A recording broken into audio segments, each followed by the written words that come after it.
Hello नमस्कार दोस्तों, कैसे हैं आप सब। तो मैं सचिन चंद्र आप सभी को स्वागत करता हूं सी प्रोग्रामिंग के लेक्चर 1 या आप कहें एपिसोड 1 में।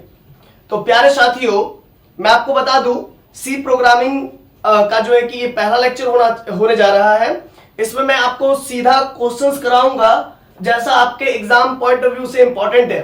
मैं बता दूं बहुत बच्चों को कि एमएससी मैथमेटिक्स अगर आप कोई भी यूनिवर्सिटी से कर रहे हैं, ठीक है, चाहे वो लोकल यूनिवर्सिटी हो या फिर स्टेट यूनिवर्सिटी हो या फिर नेशनल यूनिवर्सिटी हो, ठीक है, या फिर आप कहीं आईआईटी से कर रहे हैं, आईआईटी से कर रहे हैं तब तो फिर पाइथन और जावा वगैरह रहता है, ठीक है ना। और अगर सामान्य यूनिवर्सिटी से कर रहे हैं जैसे कि बीबीएम, केयू, एसकेएमयू, बीएचयू, है ना, इस प्रकार से एलएनएमयू, ठीक है, ये इस टाइप से लोग बीएचयू को लोकल नहीं कहेंगे, बट हाँ उसमें भी ये सब चीजें सिखाया जाता है, उसका करिकुलम भी एज इट इज है, ठीक है ना। तो कहने का मतलब क्या है कि सी प्रोग्रामिंग, सी लैंग्वेज सिखाया जाता है। तो सी लैंग्वेज को सीखने के लिए सबसे बेस्ट जो होता है वो प्लेटफॉर्म है टर्बोसी। बट टर्बोसी आज के जनरेशन लैपटॉप में अगर आप उसको डाउनलोड करेंगे, नए वर्जन विंडोज के 11 में अगर आप चलाने की कोशिश करेंगे 12th जनरेशन या 13th जनरेशन में, तो फिर आपको एक अलग से विंडो फिर डाउनलोड करना पड़ता है, विंडोज 7 या विंडोज 6। और आपको मालूम है कि टर्बोसी जो है कि 16 बिट्स या कई बार 32 बिट्स पर भी ये बना हुआ है इसका ऑपरेटिंग सिस्टम, उसमें ऑब्जर्व करता है, उसमें बहुत अच्छे से रन कर पाता है। तो आपके लैपटॉप्स में कई बार आपको लैगिंग का प्रॉब्लम आएगा या फिर हो सकता है कि कई बार माउस काम नहीं करता है। इसलिए दोस्तों हम लोग डेवसी डाउनलोड करके रख चुके हैं, और अगर आपको डेवसी डाउनलोड नहीं करने आता है तो डेवसी का जो लिंक है ना मैं डिस्क्रिप्शन बॉक्स पे लगा दूंगा, वहां से आप जाके डाउनलोड कर लीजिएगा। और एक बात, अगर किन्हीं स्टूडेंट को डेवसी डाउनलोड नहीं करने आता है, डेवसी प्लस प्लस, तो उसका भी वीडियो का लिंक मैं डिस्क्रिप्शन में डाल दूंगा कि आप उस वीडियो को पहले देख लीजिए कि कैसे डाउनलोड करते हैं, ठीक है। और बेसिक जो पॉइंट्स होते हैं इस प्रोग्रामिंग लैंग्वेज को पढ़ाने के लिए बस एक 5 मिनट का लेक्चर होता है, वो भी आप पहले ही देख आइए, उसके लिए भी डिस्क्रिप्शन में लिंक पड़ा हुआ है, वो इंट्रोडक्शन वीडियो है ना।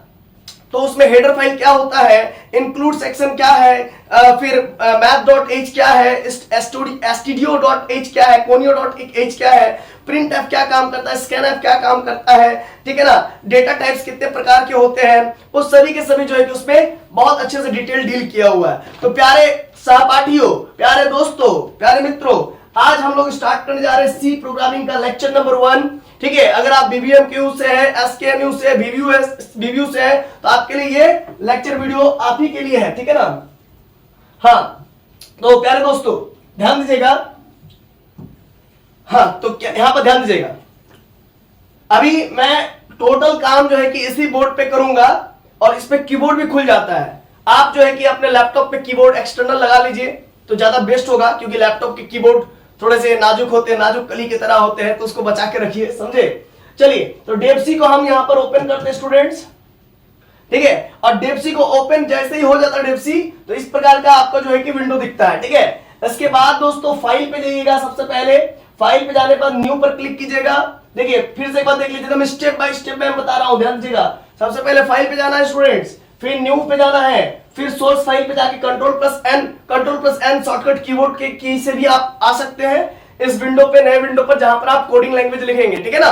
कोडिंग लैंग्वेज आपको मैं बता दूं, जो कोडिंग लैंग्वेज का एबीसीडी है बाबू, तो वो सी है ना। सी से ही पहले बहुत सारे आए थे, फ्रंटन आए थे, और इसके बाद आपका और भी नए पुराने हैं, बहुत सारे हैं, ठीक है। लैंग्वेजेस है, कोडिंग लैंग्वेज, प्रोग्रामिंग लैंग्वेज है, ठीक है, उसका भी जरूरत नहीं होता है, ठीक है। बहुत पुराने बी लैंग्वेज है और क्या क्या है ना, तो वो आप जरूरत भी नहीं पड़ता। फ्रंटन जो है कि मैथमेटिक्स प्रॉब्लम्स के लिए बहुत उपयोगी होता था पहले, अब जरूरत नहीं होता, ठीक है। अभी जो है कि आप पाइथन सीखिए, बहुत अच्छा है, लेकिन आपके सिलेबस में है सी, तो इसीलिए मैं सिखा रहा हूं सी, नहीं तो सिखाता भी, है ना, या फिर कुछ और भी सिखाता। तो देखिए स्टूडेंट्स, ये 64 बिट्स पर है, ठीक है।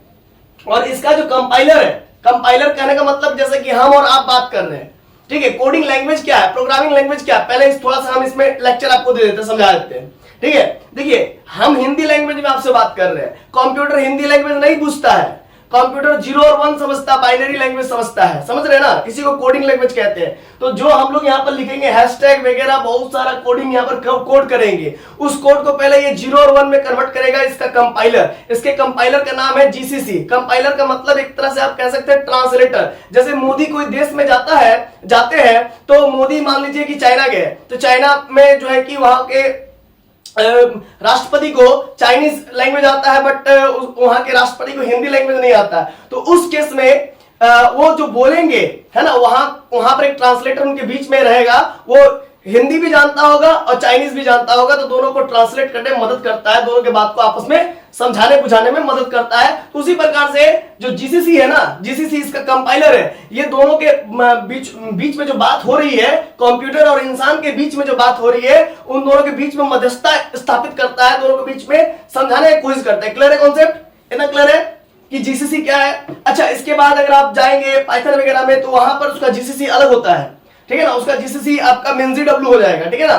तो इस प्रकार के अलग अलग जो है कि कंपाइलर का इस्तेमाल अलग अलग जगह में होता है, ठीक है ना। तो वो सब बात की बात है, हम लोग सीधा यहाँ पर बात करेंगे स्टूडेंट्स कि यहाँ पर हम लोग कोडिंग कैसे करेंगे और क्वेश्चंस करेंगे जो कि आपके एग्जाम पॉइंट ऑफ व्यू से इंपॉर्टेंट है। और पूरा का पूरा जो एग्जाम में आपको प्रैक्टिकल आएगा दोस्तों, वो सारा प्रैक्टिकल जो है कि इसी मतलब कि सीरीज लेक्चर्स में आपको मिल जाएगा, ठीक है। तो प्यारे स्टूडेंट्स, सबसे पहले क्वेश्चन लिखिए, राइट सी प्रोग्रामिंग। क्वेश्चन लिखिए, write C programming to find out the sum of two numbers. To find out the sum of two numbers. देखिए मैं फिर से एक बार दोहरा देता हूं, write C programming to find out the sum of two numbers. The sum of two numbers मतलब एक तरह से आपको कैलकुलेटर बनाना सिखा रहे हैं। एक तरह से आपको क्या बनाना सिखा रहे हैं? कैलकुलेटर बनाना सिखा रहे हैं। वैसा कैलकुलेटर जो दो नंबर के सम को कर लेता है। अब दो नंबर का सम, जैसे कि दो नंबर मान लीजिए एक जो है कि 2 है अब +4 है, 2 + 4 कितना होता है? 6 होता है, ठीक है ना। इस प्रकार से 5 + 7 कितना होता है? 12 होता है। तो इसी का एक कैलकुलेटर बनाएंगे कोडिंग की मदद से, है ना। क्या? कोडिंग की मदद से हम आपको कैलकुलेटर बनाना सिखाएंगे। अच्छा, इस प्रकार से बहुत मान लीजिए 20 डिजिट का नंबर और 10 डिजिट का नंबर को जोड़ेंगे तो फिर क्या रिजल्ट आएगा? ये ह्यूमन के द्वारा हम लोग अगर करने जाएंगे तो बहुत समय लगेगा, बट यहां पर अगर हम इस चीज को रन करेंगे तो बहुत ही स्मूथली रन करके आपको दे देगा।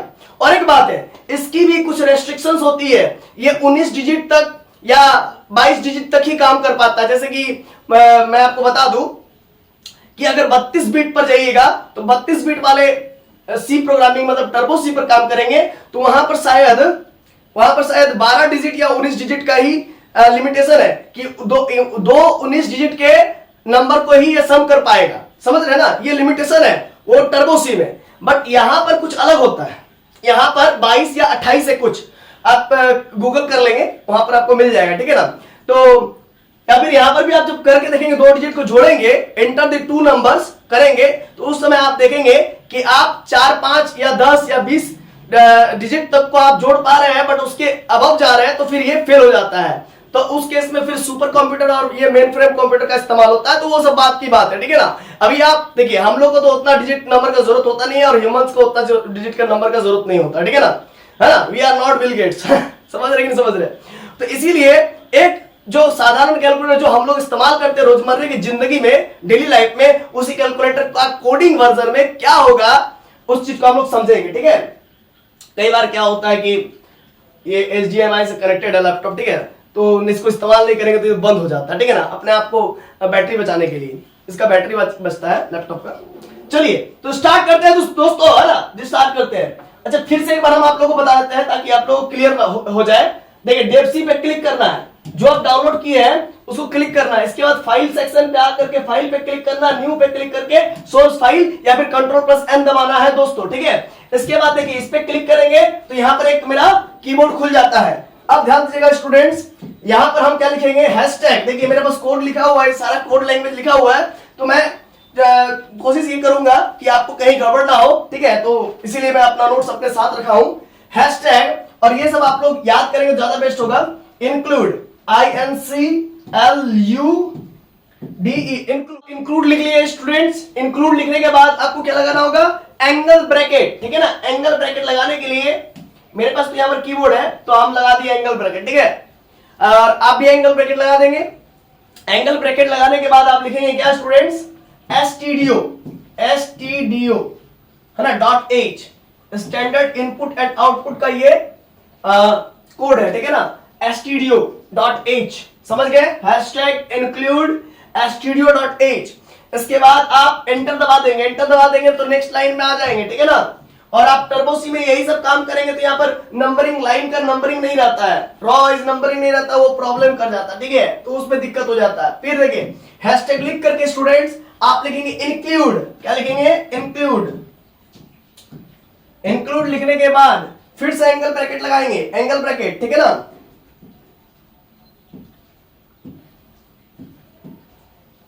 एंगल ब्रैकेट लगाएंगे। ओहो, ये रहा इंक्लूड, ठीक है ना, इसके बाद ये इरेज कर दिया मैंने, ठीक है। इसके बाद एंगल ब्रैकेट लगाएंगे तो एंगल ब्रैकेट मेरे पास यहां पर है, और यहां पर लिखेंगे कोनियो, क्या लिखेंगे, conio, CONIO, conio dot H, dot H, ये हो गया स्टूडेंट्स। इसके बाद फिर हम लोग एंटर दबा के नेक्स्ट लाइन पे आ जाएंगे, ठीक है ना। वहां पर चूंकि हम लोग मैथमेटिक्स वाला प्रॉब्लम कर रहे हैं, दो नंबर को सम कर रहे हैं, तो इसीलिए मैथ्स डॉट एच देना पड़ेगा हेडर फाइल में, इसको हेडर फाइल कहते हैं, क्या कहते हैं इसको, हेडर फाइल कहते हैं। फिर लिखेंगे इंक्लूड, इंक्लूड, फिर लिखेंगे, फिर हम दे देंगे एंगल ब्रैकेट दे देंगे। इसके बाद लिखेंगे maths dot H, MATH, math dot H, ये हुआ स्टूडेंट्स। इसके बाद नेक्स्ट लाइन में आ जाएंगे हम लोग एंटर दबा करके। ये चौथे लाइन पे हम लोग मेन फंक्शन देंगे, तो यहां पे लिखेंगे इंट, क्या लिखेंगे, इंट लिखेंगे, INT, इंट। फिर थोड़ा सा स्पेस आप दे सकते हैं, नहीं भी देंगे तो कोई दिक्कत नहीं है, इंट मेन, MAIN, मेन। इसके बाद स्मॉल ब्रैकेट लगाएंगे, स्मॉल पैरेंथेसिस जिसको कहते हैं, स्मॉल पैरेंथेसिस दिख रहा है, नहीं दिख रहा है, चलिए हम लोग इस सेक्शन में छोड़ करके ABC वाले सेक्शन में आते हैं। स्मॉल पैरेंथेसिस नहीं दिख रहा है, चलिए मिल जाएगा, देखिए स्मॉल पैरेंथेसिस आ गया। मेन फंक्शन के में जैसे हम लोग लिखते हैं ना f(x), तो उसमें x का वैल्यू कुछ ना कुछ होता है ना, तो वो मेन फंक्शन उसी टाइप का। अब नीचे एक लाइन लगा करके फिर करली ब्रैकेट लगाइएगा, करली ब्रैकेट दिख रहा है यहाँ पर, नहीं दिख रहा है, चलिए तो फिर से आप इधर देखिए, करली ब्रैकेट, करली ब्रैकेट, आ देखिए करली ब्रैकेट, करली ब्रैकेट लगा दी। करली ब्रैकेट लगाने के बाद यहाँ पर एंटर दबा दीजिएगा, एंटर दबा दीजिएगा तो एक नीचे आ जाएगा, छठा लाइन पे छठा लाइन भी आप स्किप कर सकते हैं, मतलब देखने में अच्छा लगता है, और कुछ और कोई दूसरा मोटो नहीं है। आप चाहे तो पांचवा लाइन से भी लिखना स्टार्ट कर सकते हैं, लेकिन देखने में अच्छा लगता है, थोड़ा सा अच्छा लगता है, बड़ा बड़ा चीजें हाँ देखने में मजा आता है, तो फिर समझने में भी आपको दिक्कत नहीं होगा क्या।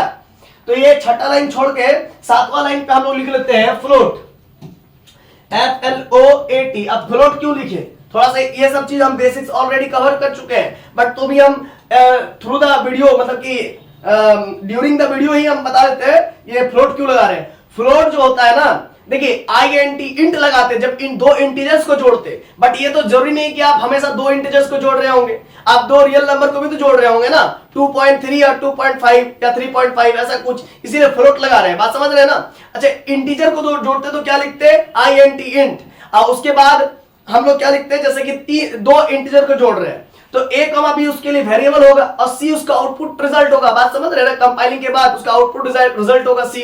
तो हम लोग फ्लोट लिख करके, फ्लोट क्या है कि इंटीजर को भी जोड़ सकता है और रियल नंबर को भी जोड़ सकता है, इसीलिए फ्लोट लिखे। फ्लोट लिखने के बाद आप स्पेस दे दीजिए, थोड़ा सा अच्छा लगता है देखने में, A, इसके बाद कॉमा, A, B, मतलब दो नंबर को आप जोड़ रहे होंगे, ठीक है ना, और उसका कुछ ना कुछ आउटपुट आ रहा होगा, तो उसका वेरिएबल का नाम दे देते C। अब बाद में C को डिफाइन करेंगे, टेंशन मत लीजिए। अब सेमी कॉलम लगेगा दोस्तों, ठीक है ना, तो सेमी कॉलम लगाने के लिए शिफ्ट दबा करके फिर सेमी कॉलम लगाएंगे, तब लग जाएगा, समझ रहे ना। जहां से कॉमा लिए थे ना नीचे वाला, तो शिफ्ट दबा करके कॉमा लगाएंगे, शिफ्ट दबा करके ये वाला बटन दबाएंगे तो सेमी कॉलम लग जाता है, ठीक है ना। मैं पूरा चीज डिटेल में बता रहा हूं, एकदम A से Z तक, कहीं भी किसी प्रकार का कोई आपको किंतु परंतु नहीं रह जाएगा। इसके बाद नेक्स्ट लाइन में फ्लोट के बाद प्रिंट लिखेंगे, मतलब आप क्या प्रिंट कराना चाहते हैं, ठीक है ना, तो PRINT, प्रिंट, फिर इसके बाद F, प्रिंट F देने के बाद फिर से आ जाएंगे हम लोग स्मॉल ब्रैकेट पर। स्मॉल ब्रैकेट पर आने के बाद फिर हम लोग लगा देंगे, है ना, ये ऊपर वाला एपोस्ट्रोफिस लगा देंगे, एपोस्ट्रोफिस, ठीक है ना। इसके बाद लिखेंगे क्या स्टूडेंट्स, एंटर लिखेंगे, एंटर। हम लोग क्या एंटर करना भाई, एंटर, एंटर दी, है ना, एंटर दी टू नंबर्स, या दा नहीं लगेगा क्योंकि दो है ना, enter two numbers, enter two numbers, enter two numbers space दे करके फिर आप यहां पर एक स्लैश देंगे। स्लैश देने के बाद आप लिखेंगे स्मॉल एन। स्मॉल एन क्यों लिखते हैं? For new line. और यहां पर इस जगह पर आप देंगे सेमी कॉलम। तो सेमी कॉलम देने के लिए फिर से शिफ्ट दबा करके सेमी कॉलम। समझ गए, बुझ गए? चलिए ये हो गया। फिर नेक्स्ट लाइन में एंटर दबा के आगे बढ़ेंगे। प्रिंट लिखने के बाद स्कैन एफ लिखेंगे, स्कैन एफ लिखने के बाद स्मॉल ब्रैकेट लगाएंगे स्टूडेंट्स। स्मॉल ब्रैकेट लगाने के बाद फिर से एपोस्ट्रोफिस, तो एपोस्ट्रोफिस लगा दीजिए यहां से। अच्छा, ये एपोस्ट्रोफिस लगाने के लिए फिर से आप शिफ्ट दबा करके, शिफ्ट भी दबा सकते हैं या फिर हाँ, या फिर ऐसा, तो शिफ्ट दबा दीजिए तो ये देखिए एपोस्ट्रोफिस लग गया, है ना। स्कैन एफ हो गया। स्कैन एफ और एपोस्ट्रोफिस में अब क्या स्कैन कराना चाहते हैं? तो दो नंबर के सम को स्कैन कराना चाहते हैं तो परसेंटेज लगेगा। परसेंटेज कहीं दिख रहा है? चलिए नहीं दिख रहा तो यहां से देखिए परसेंटेज दिख गया। तो परसेंटेज एफ क्या लिखेगा? Percentage F. और दो नंबर का सम है ना स्टूडेंट्स, तो दो नंबर का तो फिर से परसेंटेज एफ लिखेंगे। परसेंटेज फिर से एफ, परसेंटेज एफ लिखने के बाद फिर क्या लिखेंगे? Semi column, sorry semi column नहीं, स्मॉल ये कॉमा देंगे, ठीक है ना। इसके बाद फिर क्या लिखेंगे? फिर लिखेंगे एंड। थोड़ा स्पेस देकर के लिखिए, अच्छा लगता है और कोई बात नहीं है। हाँ देखिए एंड यहीं पर होगा कहीं पर, देखिए एंड फिर लिखिएगा आप स्मॉल ए, है ना। इसी दो नंबर को आप स्कैन करना चाहते हैं ना, स्मॉल ए फिर कॉमा फिर एंड दीजिएगा, एंड फिर लिखिएगा बी, ठीक है ना स्टूडेंट्स। इसके बाद फिर यहां पर आप देंगे सेमी कॉलम। तो शिफ्ट दबा के बाबू सेमी कॉलम आ गया, ठीक है ना। इसके बाद देखिए ध्यान से scanf, percentage F apostrophes में क्लोज हो गया, comma and A comma B, ठीक है ना, एंड बी। फिर यहां पर सेमी कॉलम हो गया। हर लाइन से पहले सेमी कॉलम देना होगा, फिर एंटर दबा करके, ठीक है, आगे बढ़ना होगा। देखिए बाबू अभी हम देख के पढ़ा रहे हैं, क्यों? क्योंकि मुझे याद नहीं है ये सब कोर्स, ठीक है ना। मैं हूं मैथ्स का स्टूडेंट, ठीक है, लेकिन मैं पढ़ा रहा हूं आपको कंप्यूटर। क्यों पढ़ा रहा हूं? क्योंकि आपको कोडिंग लैंग्वेज जरूरी है, इसीलिए मजबूरी है मेरा भी पढ़ाना, ठीक है ना। तो मैं नहीं कह रहा हूं कि मैं इसमें बहुत बड़ा हीरो हूं, है ना, मैं कोडिंग में बहुत बड़ा हीरो हूं, मैं नहीं कह रहा हूं, है ना। इसीलिए मैं देख के पढ़ा रहा हूं, ठीक है।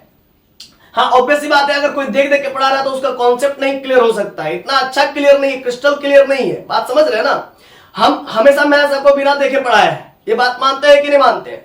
लेकिन ये देख करके पढ़ाने की इसलिए आवश्यकता है क्योंकि कहीं हमको देखिए कोड याद है बट हम उतना कॉन्फिडेंट नहीं है ना। बात समझ रहे हैं? कॉन्फिडेंट नहीं है, बट मैं आपको सिखा दूंगा, आपको एग्जाम में रिजल्ट अच्छा दिला दूंगा, उसके लिए एकदम निश्चिंत रहिए, ठीक है ना। अच्छा नंबर दिला देंगे, है ना, ऐसा वैसा नहीं। जितना मुझे आता है उतना मैं यहां पर आपको बता सकता हूं। बात समझ रहे ना। चलिए स्कैन है, परसेंटेज लिखने के बाद एंड ए एंड बी। और आपके लिए भी अच्छा होगा क्योंकि मैं रुक के हर एक चीज को बार बार एक्सप्लेन कर रहा हूं, तो आपके लिए भी तो अच्छा है ना कि आप भी बहुत अच्छे से सीख रहे हैं बेसिक्स लेवल पर, क्योंकि आप भी प्रो लेवल पर नहीं है, हमको मालूम है। क्योंकि अगर आप मैथ्स के स्टूडेंट है, अगर कंप्यूटर वाले अगर कोडिंग सीखने के लिए आए हैं तो बिगिनर्स के लिए बेस्ट है, बट जो प्रो लेवल का सीखना चाहते हैं तो उसके लिए भी बेस्ट है, बट ये बिगिनर्स के लिए। बात समझ रहे ना। आप जैसे स्टूडेंट्स के लिए जो मैथमेटिक्स वाले हैं, बात समझ रहे ना, सबके लिए ये बेस्ट है। लेकिन हाँ आप देख लीजिए कि आपको बहुत स्पीड सीखना है, या फिर आप स्लो कछुआ के चाल से सीख करके आप जो है कि एग्जाम जीत सकते हैं, कछुआ के चाल से सीख करके आप रेस जीत सकते हैं, तो आप मेरे साथ आ सकते हैं, है ना। आपका स्वागत है। बात समझ रहे ना। स्कैन एफ लिख दिए। इसके बाद दोस्तों इसके बाद लिखेंगे सी जो वेरिएबल हमने ऊपर में इस्तेमाल किए, एक स्पेस देकर के इक्वल टू देंगे, है ना। इसी को हम जोड़ना चाहते हैं, इक्वल टू भाई a प्लस बी। ए अब प्लस लिखेंगे तो देखिए ध्यान दीजिएगा, प्लस ए प्लस और यहां पर लिखेंगे बी। सी क्या है भाई? तो सी को डिफाइन कर दिया, a प्लस बी है। अब न्यू लाइन के लिए सेमीकोलन लगाएंगे, तो सेमीकोलन लगा करके, है ना, फिर नेक्स्ट लाइन हम लोग बढ़ जाएंगे। नेक्स्ट लाइन में लिखेंगे प्रिंट एफ, ठीक है, प्रिंट PRINT प्रिंट, फिर लिखेंगे एफ, प्रिंट एफ लिखने के बाद आप लिखेंगे स्मॉल ब्रैकेट लिख दिए आप। इसके बाद एपोस्ट्रोफिस लगाएंगे स्टूडेंट्स, एपोस्ट्रोफिस लगा दिए। एपोस्ट्रोफिस के बाद आप क्या निकालना चाहते हैं उसको लिखेंगे। हम निकालना चाहते हैं दी सम ऑफ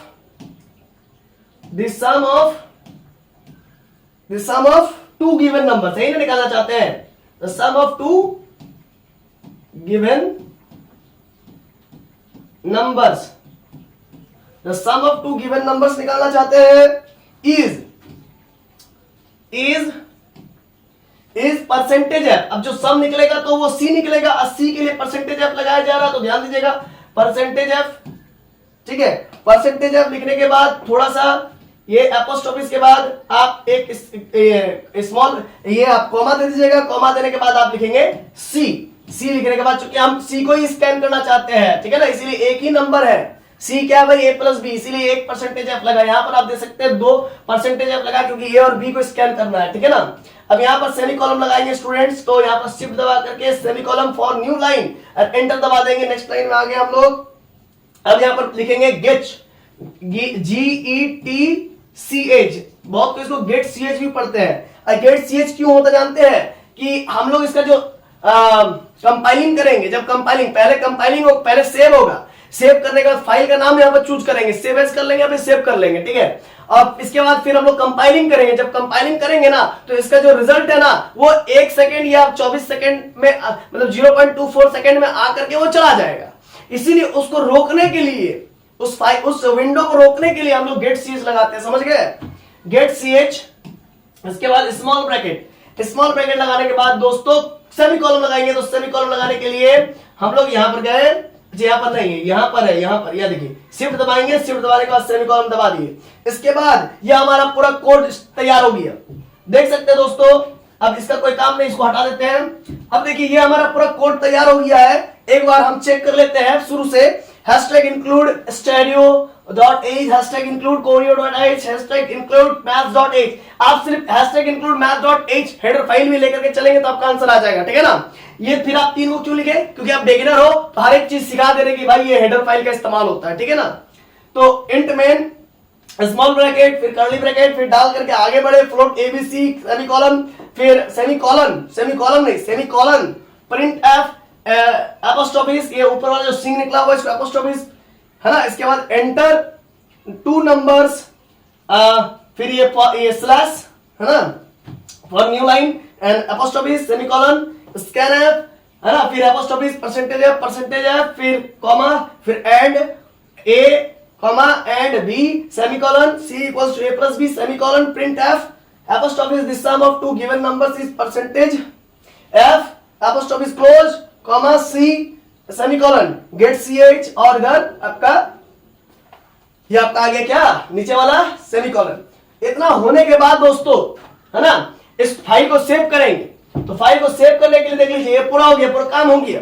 अब फाइल को सेव करने के लिए यहां पर जाएंगे हम लोग है ना, देखिए यहां पर सेव का ऑप्शन आ रहा है, तो सेव लिखेंगे, और यहां पर सेव नाम लिखने बोल रहा है कि इसका आप क्या नाम लिखना चाहेंगे।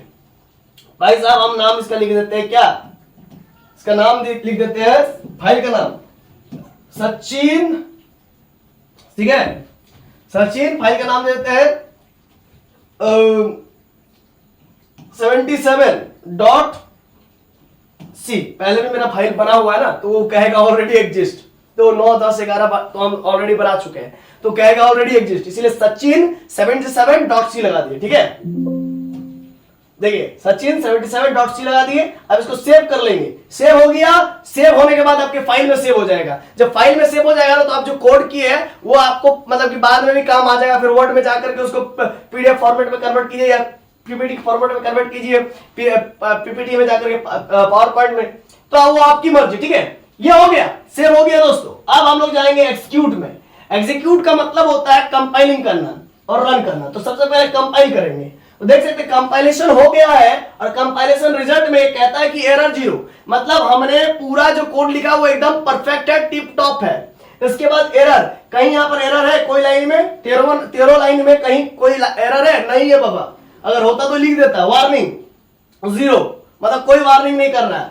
आउटपुट फाइल नेम C ये पूरा लिख दिया, कितना ये आउटपुट साइज 129 डॉट समथिंग में आ गया। कंपाइलेशन टाइम 0.27 सेकेंड, ये पूरा हो गया। और मैं इसमें कुछ गलती करके भी दिखाऊंगा, फिर कंपाइलेशन में गलती दिखाएगा, एरर आएगा, वो बाद में। पहले आप अच्छा वाला सीख लो, इसके बाद गलती भी सिखाएंगे कि इसमें गलती कैसे होता है ना, उस वो बच्चा से गलती कैसे होता है, उस गलती को कैसे आप सॉर्ट आउट करेंगे, वो सारा मैं अभी एरर भी बताऊंगा, उसको भी टेंशन नहीं। लेकिन सबसे पहले आप इसको कंपाइलेशन कर लिए, फिर एग्जीक्यूट में जाएंगे दोस्तों, और यहाँ पर रन है। रन करने के लिए आप सिंपल कीबोर्ड पे F10 भी दबा सकते हैं, ठीक है, लेकिन यहाँ पर हम कर देते हैं। कंपाइलेशन हो गया। आप कहता है एंटर 2 नंबर, हमसे पूछ रहा है कि 2 नंबर को एंटर करो, तो भाई हम 2 नंबर को एंटर करते। चलो देखो, सबसे पहले हम एंटर दबा करके नेक्स्ट लाइन में आ गए, ताकि अच्छा लगेगा देखने में, और कुछ नहीं।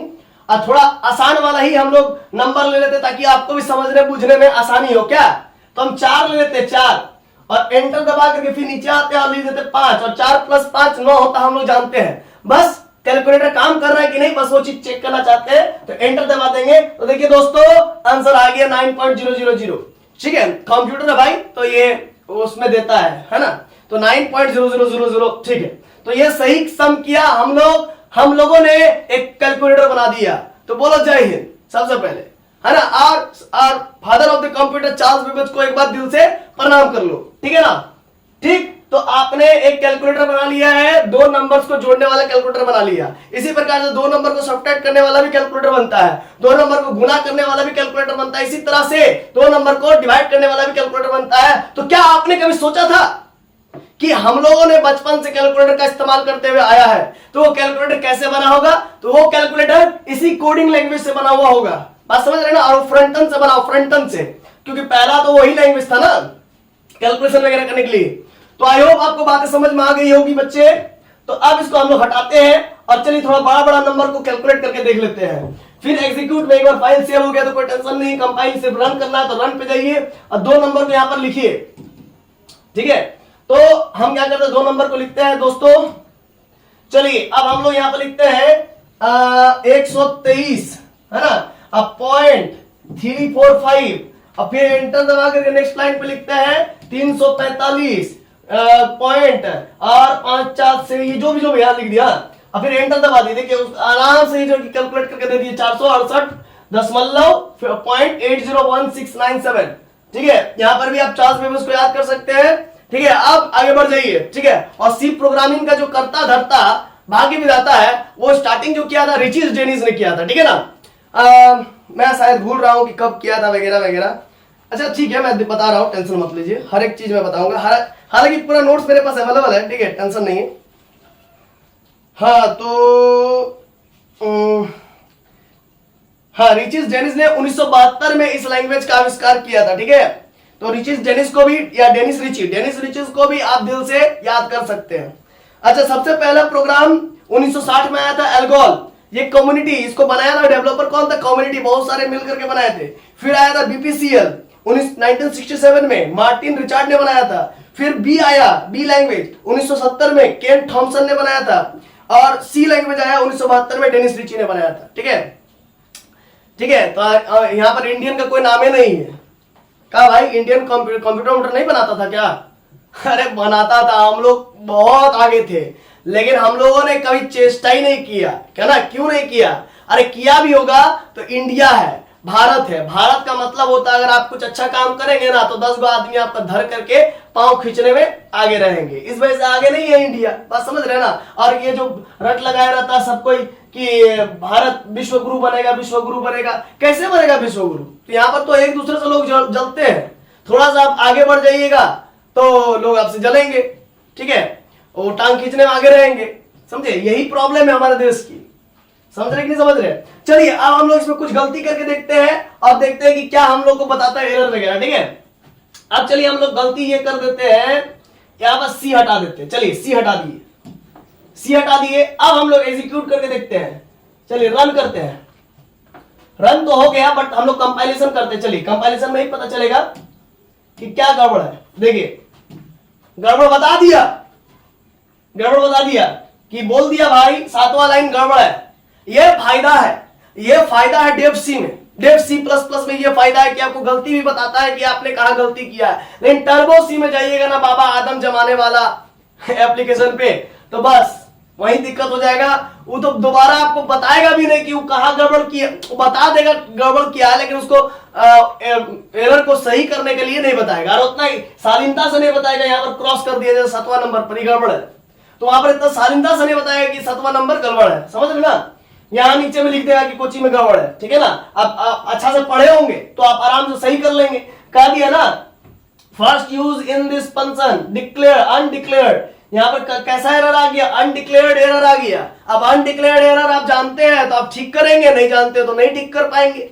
अब बिगिनर्स जो है कि माथा खुजलाएगा शुरू में, आज छोड़ देगा, छोड़ छाड़ के जो है कि आराम से, अगर मान लीजिए छोड़ देगा, वो सिंपल सी बात है, बोलेगा कि हमको कोडिंग नहीं सीखना है ना। और यहाँ पर क्या है, डेप सी में कितना अच्छा है, आपको पता चल जा रहा है कि भाई यहाँ पर हमने गड़बड़ किया, तो गड़बड़ किया तो क्या है, गड़बड़ किया, चलो इसको सुधार लेते हैं, तो सीधा सी लिख देगा।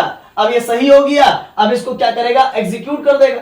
कंपाइलेशन कर दिया, कंपाइलेशन किया तो भाई देख सकते हैं आपका कोई भी एरर नहीं है, सही हो गया, समझ रहे ना। अब आप यहाँ पर सेमीकोलन छोड़ देंगे तो देखिए क्या लिखता है, एरर ही एरर लिखेगा। अब सेमीकोलन छोड़ दिए, अब हम इसको एग्जीक्यूट करना चाहते हैं, कंपाइलेशन करते हैं, देखिए फिर से एरर बता दिया कि हमारा 8वां लाइन पर गड़बड़ी है, 8वां लाइन पर गड़बड़ी, क्रॉस का सिंबल दे दिया, और नीचे में बोल भी दिया, कहां पर रे बाबू, कहां पर बोल दिया, हाँ यहां पर बोल दिया आपका, ये आपका यहां, ठीक है, इस यहां पर बोल दिया, नीचे में बोल दिया कि note each undeclared identifier is reported only once for each function it appear in. यहां पर ये गड़बड़ है, ये बोल दिया कि कौन सा गड़बड़ है, ठीक है, समझ रहे ना। और यहां पर भी ये भी बोल दिया ऊपर वाला, देखिए attribute before print F, before print F, print F, ये देखिए प्रिंट एफ यहां पर लिखा हुआ ना, तो यहां पर गड़बड़ी है, ठीक है। प्रिंट एफ से पहले यहां पर क्या लिखा है, before print F. Before print F का मतलब क्या हो, ये नीचे वाला मत जाइएगा, ये 10वां नंबर पर मत जाइएगा, ऊपर वाला जाइएगा। अभी जो आया है ना वो रिसेंट में बता रहा है 8, ये ऊपर वाला, ये वाला बता रहा है, ये वाला आपको बता रहा है ना। इस लाइन पे आप देखिए यहां पर लिखा हुआ है attribute before print F, print F के पहले आपका कहीं ना कहीं मिस्टेक हुआ, तो प्रिंट एफ ये हुआ, और इससे पहले क्या हो गया, यहां पर हम सेमीकोलन नहीं दिए, तो यहां पर मिस्टेक है, ये बोल दिया, तो यहां पर हमने सेमीकोलन अब दे देंगे। आइए सेमीकोलन देते हैं, सेमीकोलन दे दिए, सेमीकोलन देने के बाद अब रन करके देखते हैं फाइल को, ये कंपाइल करके देखते हैं। पहले कंपाइलेशन किए तो देखिए मेरा कंपाइलेशन सही आया, नो एरर बताया। अब ये सही हो गया, तो आप देख सकते हैं मैंने हर एक तरह का एरर वगैरह, देख गाड़ी चलाना सिखाना, किसी को 4 व्हीलर चलाने का सिखाना है ना, सिखाना बड़ी बात नहीं है, बड़ी बात नहीं है, लेकिन उसको वैसा ऐसा रोड पे ले जाइए जहां पर पीछे मुड़ना हो या जहां पर बम्पर्स आ जाए, तो वहां पर उसको अगर सिखाना वो बड़ी बात है। ऐसा बोल देता है कि 2-3 दिन में आपको सिखा देंगे, है ना, 4 व्हीलर कहीं भी जब चला लेंगे, मेन रोड में चला करके आपको सिखा देगा, लेकिन उससे आप ऐसा पूछिए कि आप तंग गलियों में कैसे सिखाएंगे, गाड़ी को पीछे से पार्किंग करना कैसे सिखाएंगे, तो मैं आपको हर एक चीज सिखाया मैंने कि कैसे कैसा प्रॉब्लम आपको आ सकता है, हर एक चीज से मैं रूबरू करवा दिया, एक एक क्वेश्चन लेकर के, है ना। अब इसको एग्जीक्यूट कर, कंपाइलिंग कर दिया, अब रन करते हैं, रन करने पर फिर से आ गया। अब आप सिंपल नंबर ले लीजिए 4, और यहां पर ले लीजिए 9, अच्छा 9 ले लिए, ठीक है, बहुत अच्छा, 4 ऊपर में लिए। तो एक काम कीजिए हो, यहां पर जाइए, हाँ, तो 4 को यहां पर कैंसिल कर दीजिए, ठीक है। अरे ठीक है, कोई बात नहीं, कोई बात नहीं, आप इसको फिर से एग्जीक्यूट कर दीजिए, है ना, ठीक है। नेक्स्ट लाइन के लिए एंटर दबाइए, सबसे पहले आप लिखिए 2 ही लिख लीजिए, क्या दिक्कत है, फिर एंटर में फिर 7, 2 और 7 मिलकर कितना होता है, 9 होता है, 7 8 9। अब इसको एंटर करके चेक कर लीजिए कि सही है कि नहीं, हाँ सही है। आप और भी नंबर ले सकते हैं, उसके लिए कोई दिक्कत नहीं, ठीक है ना, पॉइंट में भी ले सकते हैं, क्योंकि फ्लोट टाइप आपने दे दिया, इंट टाइप देता तो 2 ही सिर्फ इंटीजर ही आप जोड़ पाते हैं, ठीक है ना। आप यहाँ पर कोई हो तो वो रियल नंबर जोड़ सकते हैं, ठीक है ना, समझ रहे कि नहीं समझ रहे। तो इस प्रकार से आपने एक कैलकुलेटर बना लिया, है ना। अब आपको कैसा लग रहा है कि आपने एक कैलकुलेटर का प्रोग्रामिंग किया, आप अपना वेबसाइट में भी इस कोडिंग को डाल सकते हैं। जो बच्चा जो 6-7 क्लास के जो बुतरू बच्चा सब है, उन लोगों का एग्जाम कॉलेज स्कूल में मान लीजिए 10 डिजिट का नंबर को जोड़ने के लिए बोल दे, तो वो लोग उसमें जोड़ सकता है समझ रहे ना। तो इस प्रकार से कैलकुलेटर का आविष्कार कर दिया, आप भी एक प्रोग्रामिंग कर दिए, कैलकुलेटर का प्रोग्राम कर दिए। इसी प्रकार से आज के जमाने में रोबोट्स भी बनाने के लिए प्रोग्रामिंग लैंग्वेज का इस्तेमाल किया जा रहा है। डीप लर्निंग उसके लिए करना पड़ेगा, मशीन लर्निंग उसके लिए करना पड़ेगा, समझ रहे ना। तो वो सब तो बात की बात है, वो आगे आने वाले क्लासेस में मैं सिखाऊंगा, टेंशन नहीं है। लेकिन हाँ, सभी चीज जो है कि मैं कोडिंग वगैरह सिखाता हूँ स्टूडेंट्स, तो भाई उसके लिए हम नोट से सिखाते हैं, प्रॉपर नोट से, ताकि आपको कहीं कोई प्रॉब्लम किंतु परंतु ना हो, ठीक है ना। कैसा लगा क्लास आप जरूर कमेंट सेक्शन में बताएंगे, और मुझे पढ़ाने का टोन में या टीचिंग स्टाइल में कुछ परिवर्तन करना है, कुछ डेवलप करना है, तो आप जरूर बताएंगे, ठीक है ना। तो आज के लिए इतना ही, और भी बहुत सारे क्वेश्चंस हैं, ठीक है ना। लेकिन वो क्वेश्चंस एक दिन में अगर सब चीज बताने लगेंगे तो आप भी बोर हो जाएंगे, ठीक है ना। ठीक, और वैसे ही शॉर्ट्स वगैरह है तो फिर वही सब देख देख करके आप लोग भी लॉन्ग वीडियो देखने का आप लोग का मन जो है कि उतर गया है, बात समझ रहे ना। तो इसीलिए मैं कह रहा हूँ शॉर्ट्स वगैरह मत देखिए, है ना, लॉन्ग वीडियो देखने की कोशिश कीजिए, ठीक है। चाहे वो कोई मूवी वगैरह ही हो क्यों ना, है ना, लेकिन आप देखें लॉन्ग वीडियो देखें, शॉर्ट वीडियो मत देखिए, शॉर्ट्स मत देखिए। यूट्यूब पे शॉर्ट्स देखिएगा तो आपका दिमाग भ्रष्ट हो जाएगा, ठीक है ना, क्योंकि फिर आप लॉन्ग वीडियो देख नहीं पाएंगे। लॉन्ग वीडियो ही पढ़ाने वाला वीडियो होता है। बच्चा बोलता है कि इंटीग्रेशन सिखा दीजिए शॉर्ट्स वीडियो में, तो ऐसा संभव है क्या इंटीग्रेशन सिखा देंगे शॉर्ट्स वीडियो में? Is it possible? नहीं पॉसिबल है, ठीक है ना। लेकिन तो भी बहुत सारे टीचर जो है कि उस पर कूद पड़ा है, इंटीग्रेशन सिखाएंगे शॉर्ट वीडियो में, 15 सेकंड का वीडियो आता है इंटीग्रेशन। वैसा संभव नहीं है, पॉसिबल ही नहीं है, ठीक है ना। ये सब मजाक चल रहा है ना। वो टीचर ही ये नहीं है, कहने का मतलब वो स्टूडेंट के एल्गोरिदम को बर्बाद कर रहा है ना। तो इसीलिए अपना एल्गोरिदम आप बर्बाद ना करें। धन्यवाद के साथ जोहार, जय हिंद, जय झारखंड। चलिए मिलते हैं नेक्स्ट वीडियो में।